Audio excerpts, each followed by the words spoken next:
Apa hukumnya laki-laki biasa menikahi perempuan yang dianggap keturunan Nabi Muhammad atau syarifah?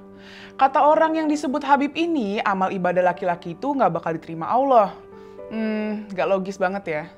Yang bilang begitu namanya Habib Alwi Barokbah. Dalam video di YouTube, dia membahas soal umat Islam di Indonesia yang menurutnya menghormati dan menyayangi para Habib.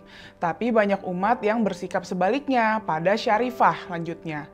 Kita berani kurang ajar dengan syarifah, kita berani mengentengkan syarifah, bahkan berani mengawini syarifah katanya. Dia bahkan bilang kalau laki-laki biasa menikahi syarifah, Nabi Muhammad bakal marah dan mereka nggak bakal dapat syafaat. Lebih jauh dia bilang amal ibadah laki-laki itu bakal ditolak Allah.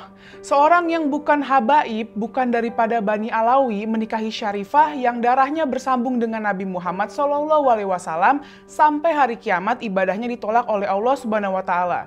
Terkecuali bisa mengembalikan keperawanan syarifah katanya. Astagfirullah. Bagi yang nggak familiar, syarifah itu gelar buat perempuan yang dianggap keturunan Nabi dari jalur cucu Nabi Hasan atau Hussein khususnya Alawi. Sementara laki-laki yang dianggap keturunan Nabi disebut Sayyid. Sedangkan Habib, singular dari Habaib adalah gelar untuk Sayyid yang dihormati karena ilmunya. Gelar itu dipakai di Yaman dan belakangan dipakai di negara-negara mayoritas muslim lainnya. Dengan kata lain, nggak semua Sayyid itu Habib, tapi Habib itu sudah pasti Sayyid. Apa yang disampaikan Alwi Barokbah jelas ingin mengkultuskan orang-orang yang dianggap sebagai keturunan Nabi. Karena itu dia perlu membangun narasi untuk menjaga kemurnian garis keturunan Nabi. Sehingga mereka yang dianggap keturunan Nabi menjadi kasta tersendiri, tentu kasta terhormat dalam komunitas muslim. Padahal apa yang disampaikan Alwi Barokbah itu nggak ada dasarnya dalam Al-Quran dan ajaran Nabi. Bahkan apa yang disampaikan Alwi Barokbah itu bertentangan dengan Al-Quran dan ajaran Nabi. Al-Quran nggak membatasi pernikahan hanya berdasarkan garis keturunan. Ayat Al-Quran tentang pernikahan malah menyebutkan ciri orang yang mulia di sisi Allah itu bukan berdasarkan garis keturunannya. Wahai manusia, sesungguhnya kami telah menciptakan kamu dari seorang laki-laki dan seorang perempuan.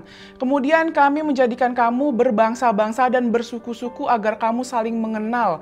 Sesungguhnya yang paling mulia di antara kamu di sisi Allah adalah orang yang paling bertakwa. Surat Al-Hujurat ayat 13.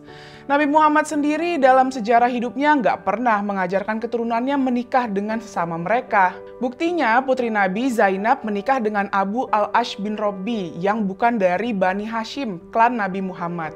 Ulama besar juga menolak konsep kasta dalam Islam ini.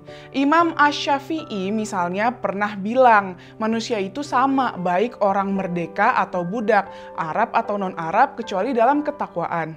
Syekh Yusuf Al-Qaradawi juga bilang larangan pernikahan hanya karena garis keturunan itu bentuk diskriminasi yang nggak sesuai Islam. Nah, soal ibadah seseorang itu diterima atau enggak itu hak prerogatif Allah, bukan hak prerogatif pemuka agama wabil khusus Habib.